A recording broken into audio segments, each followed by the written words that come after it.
Hello friends, आप सभी का स्वागत है आपकी अपनी प्रवर क्लासेज में। दोस्तों, आज हम देखने वाले हैं, आज हमारा जो टॉपिक है वो है मिल्क या दूध।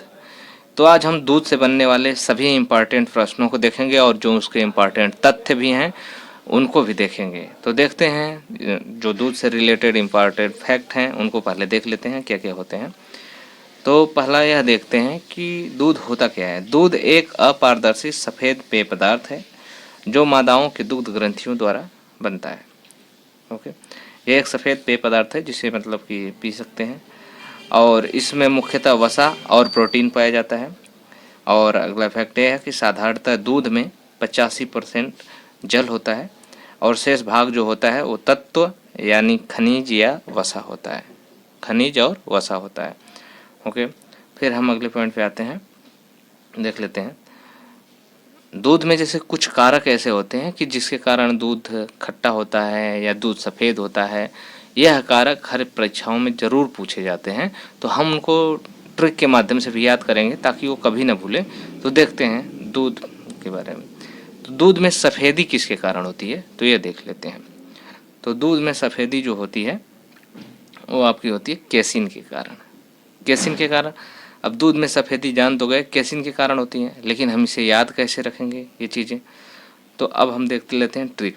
जैसे केसिन है, तो केसिन में जो है, केसिन में स आया हुआ है, यानी केसिन में क्या आया हुआ है, स आया हुआ है।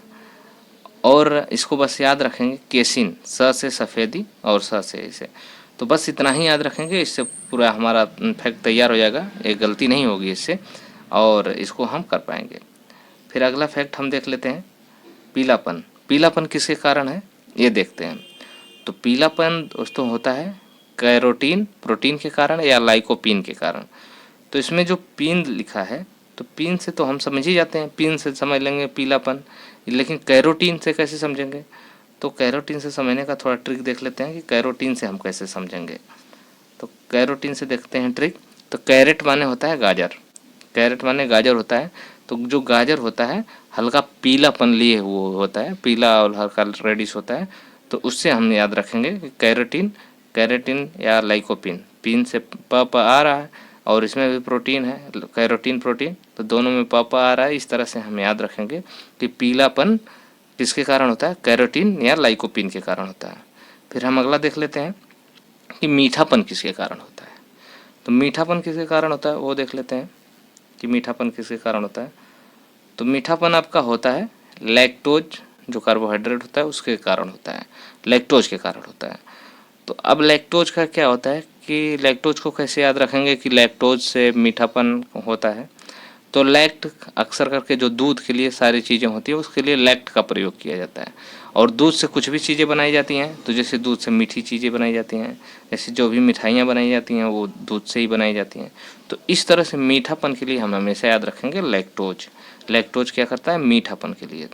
और इसमें एक फैक्ट और जान लेते हैं, एक फैक्ट और जान लेते हैं। सबसे ज़्यादा लैक्टोज माँ या माँ के दूध में होता है, यानी स्त्री के लिए प्रयोग किया गया है कि सबसे ज़्यादा दूध जो मीठा होता है या लैक्टोज मोस्ट लैक्टोज जिसमें होता है वो माँ के दूध में होता है। ओके, फिर हम अगला फैक्ट अपना देखते हैं कि खट्टापन किसके कारण होता है। तो खट्टापन के लिए देख लेते हैं। खट्टापन होता है आपका लैक्टिक बैसिलस बैक्टीरिया के कारण होता है। यही एक कारण है कि दूध को दही में बदल देता है। एक बैक्टीरिया होता है जो दूध को दही में बदलता है। तो इससे भी याद रखेंगे, जैसे लैक्टिक बैसिलस है तो बैसिलस लस लास्ट में है, तो इसको लस से हम याद रखेंगे। जैसे कि इसको यह भी याद रख सकते हैं लस से, जैसे लस्सी भी याद रख सकते हैं, तो दही की लस्सी बनती है तो इससे भी याद रखेंगे। और लैक्टिक बैसिलस वैसे भी याद रहता है कि जैसे कि दूध से दही बनने में या खट्टापन में इसका ही प्रयोग होता है, या लैक्टिक बैसिलस के नाते ही ऐसा होता है। ओके, दही के लिए प्रयोग होता है।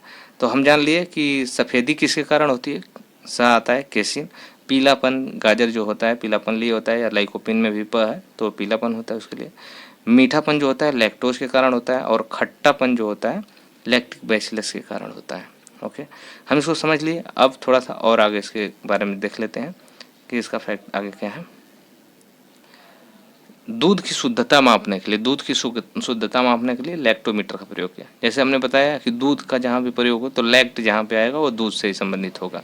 तो दूध की शुद्धता मापने के लिए हम लैक्टोमीटर का प्रयोग करते हैं। ओके, फिर यही देखिए लैक्टोमीटर है। फिर आगे समझ लेते हैं। दूध को पचाने के लिए रेनिन एंजाइम जिम्मेदार होता है। अगर दूध को पचाने की बात करें तो रेनिन एंजाइम जिम्मेदार होता है।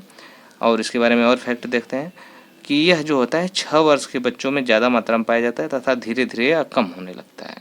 रेनिन एंजाइम जो का स्राव जो होता है किसी भी पुरुष में, तो वो होता है कि 6 वर्ष का जो बच्चा होता है उसमें ज़्यादा मात्रा में होता है 6 वर्ष तक, उसके बाद धीरे धीरे कम होने लगता है। ओके, इस तरह से हम जान लिए कि दूध की शुद्धता नापने के लिए, शुद्धता को मापने के लिए लैक्टोमीटर का प्रयोग करेंगे, और दूध को पचाने के लिए कौन सा एंजाइम जिम्मेदार होगा, रेनिन एंजाइम जिम्मेदार होगा, और यह 6 वर्ष के बच्चों में ज़्यादा मात्रा में पाया जाता है। ओके, अब हम इसके बाद देख लेते हैं कि इससे जो बहुविकल्पी प्रश्न बनते हैं, बहुत एग्जामों में आते हैं, बार बार पूछे जाते हैं, उनको देख लेते हैं। तो पहला प्रश्न यही है कि दूध की शुद्धता मापने के लिए मापने का पैमाना क्या है। तो अभी हमने देखा, पहला दिया है इसमें ऑप्शन बैरोमीटर, दूसरा हाइग्रोमीटर, तीसरा लैक्टोमीटर और चौथा स्पीडोमीटर। तो अब तक तो याद हो गया होगा कि इसका सही ऑप्शन जो है वो सी वाला है, यानी लैक्टोमीटर है आपका। ओके, फिर हम अगला प्रश्न देख लेते हैं। दूध में मिठास के लिए उत्तरदायी कारक है। तो मिठास के लिए पहला ऑप्शन दिया है लैक्टोज, कैरोटीन और केसिन और फिर लाइकोपिन। तो इसको देखते हैं। तो इसमें जैसे लैक्टोज की बात करें, जैसे हमने कहा लैक्ट से हमेशा दूध याद रखेंगे, दूध से हमेशा मीठी चीज़ें बनाई जाती हैं अक्सर, तो ये चीज़ें हो जाता है पहला लैक्टोज, यानी मीठापन के लिए हमेशा लैक्टोज का प्रयोग होता है। और कैरोटीन की बात करें तो कैरेट माने गाजर, जो पीलापन लिए होता है यानी पीले के लिए। केसिन इसमें स आ रहा है यानी सफ़ेदी के लिए। लाइकोपिन में भी प आ रहा है यानी कि पीलापन के लिए। ओके, हम इस प्रश्न की व्याख्या नहीं करें, पहले वाले की, इसको भी देख लेते हैं। बैरोमीटर क्या होता है कि दाब के लिए होता है। बैरोमीटर से हम दाब मापते हैं, और हाइग्रोमीटर से हम कभी नम है या आर्द्रता उसको मापते हैं। स्पीडोमीटर से स्पीड को मापते हैं। और लैक्टोमीटर जो होता है दूध की शुद्धता को मापने के लिए होता है लैक्टोमीटर। ओके, इसका पहला वाले का सी ऑप्शन सही हो गया, दूसरे वाले का ए। फिर हम अगले प्रश्न पे अपने चलते हैं।